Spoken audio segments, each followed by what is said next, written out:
lepo pozdravljeni v najini stotinki za odnose, tukaj z našega zelenega kotička sredi Bruslja.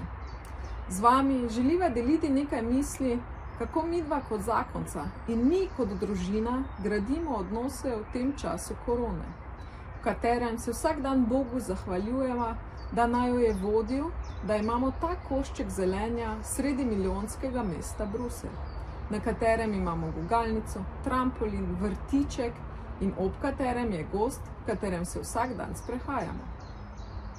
Otroci so danes ugotovili, da so že 8 tednov doma starši, skoraj tako, kot bi morali cele poletne počitnice preživeti doma. Kdor nas pozna, ve, da smo ves čas leteči in da v Bruslju nismo preživeli še nobenih počitnic. 2 najstnika, ki sta že po 2 tednih želela nazaj v šolo, in 4-letnica sedaj ugotavljajo, da sploh ni tako slabo. Čas izkoriščamo kot nekaj podarjenega, nekaj, kar nas lahko še zbliža in okrepi naše medsebojne odnose. Ustvarili smo dnevno rutino, ki pa je precej drugačna kot tista pred karanteno. Pred karanteno smo zjutraj odšli v šolo in službo in se šele zvečer spet srečali. Sedaj pa dan preživimo skupaj. V bistvu šele zdaj živimo ritem, po katerem smo hrepeneli prej, pa zanj ni bilo časa ali si ga nismo vzeli. Vse, kar smo prej individualno poflikali čez dan, tedno, zdaj počnemo skupaj, vsak dan in ne samo čez vikend. Zatrkujemo, koordiniramo videokonference, šolo, službo, jezikovne tečaje, intervjuje za službo. Skupaj hodimo na sprehode, kolesarimo, kuhamo, pečemo. Pa ni tako malo. Zalivamo jagode, ja, tudi Sveto mašo gledamo vsak večer skupaj na kavču.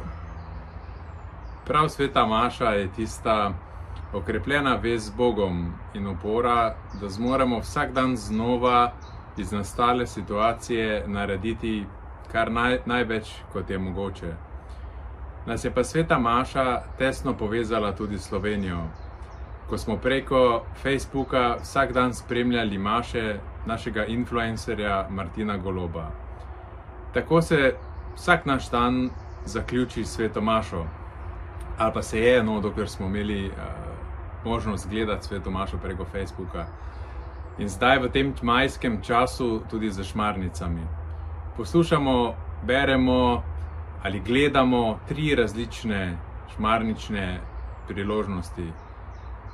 Tiste od Martina Goloba, tiste na podcastu Radia Ognjišče in tiste namenjene mulcom, ki so nekaj časa ležale nekje na polici in čakale, da bi jih kdo prebral.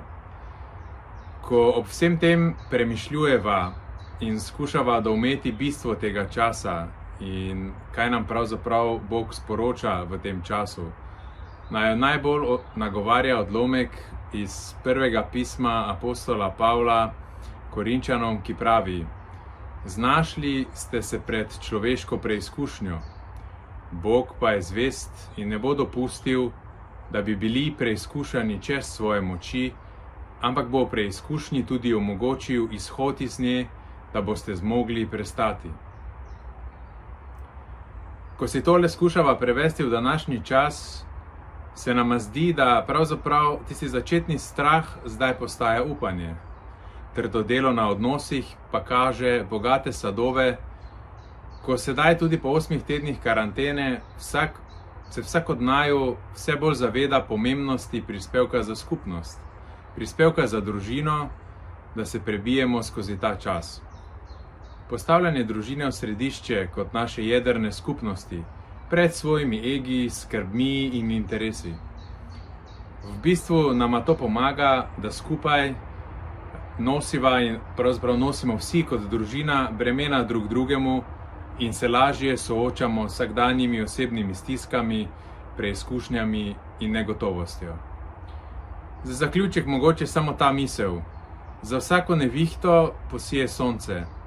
Ob tem se midva sprašujeva, ali si res iskreno želiva nazaj v svet in čas pred krizo, v tisti normalni čas, bi rekli zdaj, nazaj na tako, kot je bilo prej. Pravzaprav po tej izkušnji ne. Ne želiva si v svet, kjer bova kot zakonca in kjer bomo kot družina gradili na odnosih z Bogom in tistih medsebojnih odnosih, ki so zrasli in se okrepili prav v tem času krize. Želiva si okrepiti in nadaljevati tiste dobre rutine, za katere prej ni bilo veliko časa, da bi sploh nastale. Zdaj pa nama in tudi nam kot družini je Bog dal ta čas in nam pokazal pot prav do teh rutin. V upanju, da se kmalu spet objavimo, vama želimo vse dobro in lep preostanek korone. Pa ostanimo zdravi!